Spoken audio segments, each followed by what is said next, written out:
J'ai commencé ma vie intellectuelle et politique très tôt.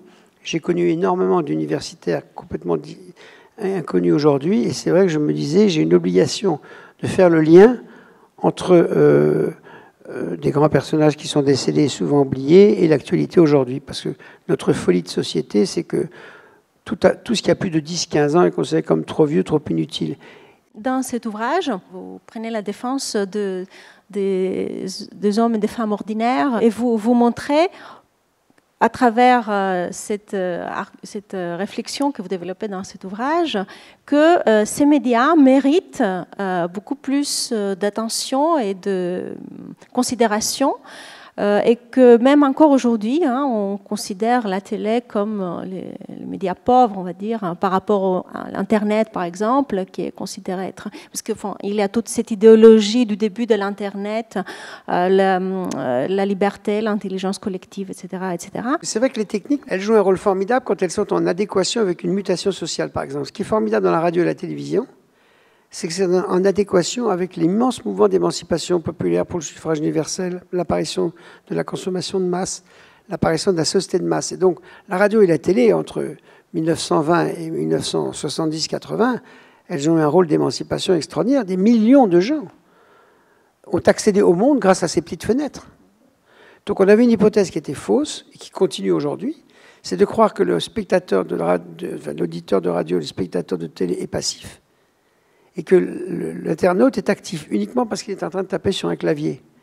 Mais dans les deux cas, tout le monde est intelligent.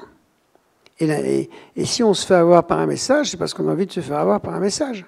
Quelle est votre opinion par rapport à ces phénomènes, par rapport aux raisons qui poussent les personnes à propager des nouvelles qui s'avèrent fausses? J'ai lu quelque part que vous dites qu'avec l'accélération, c'est notre esprit critique qui baisse. Enfin... Moi, je réponds tout de suite. Dès qu'on pose la question des fake news, la question, c'est pas les fake news. La question, j'ai dit tout à l'heure dans un entretien, c'est les fake journalistes. Parce que la news, elle ne se balade pas dans le ciel comme ça. La nouvelle, elle est faite par un journaliste. Pas les fake news.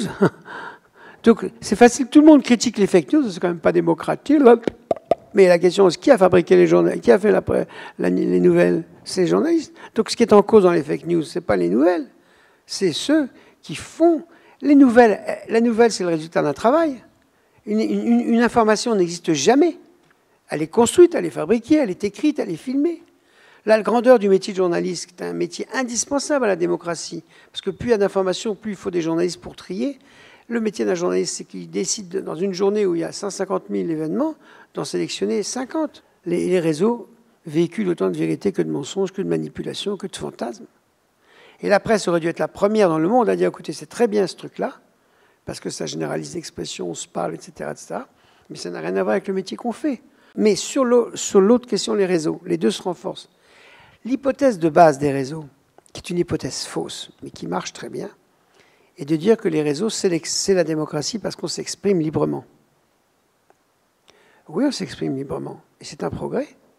C'est vrai que les opinions contradictoires peuvent circuler. Le problème, c'est que personne ne vérifie la vérité de ce qui circule. Donc on dit sur Internet n'importe quoi. Ce qui est un progrès, mais qui est également un échec terrible. Parce que vous et moi, raconter nos opinions, nos fantasmes, nos haines, nos amours, c'est quand même pas toujours d'un intérêt exceptionnel.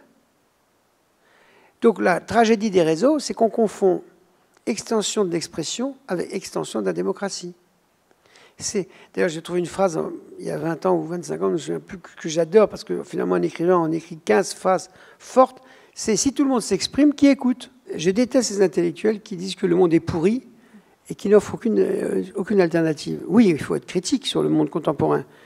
Mais enfin, l'intelligence humaine, depuis le début de l'humanité, on fait des guerres, on fait des conflits, mais aussi on fait des choses extraordinaires. Donc moi, je suis plus intéressé par le verre un quart plein que trois quarts vide. Dans la mondialisation, depuis la chute du communisme et le capitalisme triomphant, il n'y a rien, il n'y a pas de grammaire. C'est le bordel, c'est le rapport de force mondiaux. Heureusement qu'il y a l'ONU, des choses comme ça. Et donc ces hommes politiques, pourquoi je les admire? Mais regardez, sur la communication humaine, nous, nos chefs d'État européens, ils n'arrêtent pas de se voir 4-5 fois par an.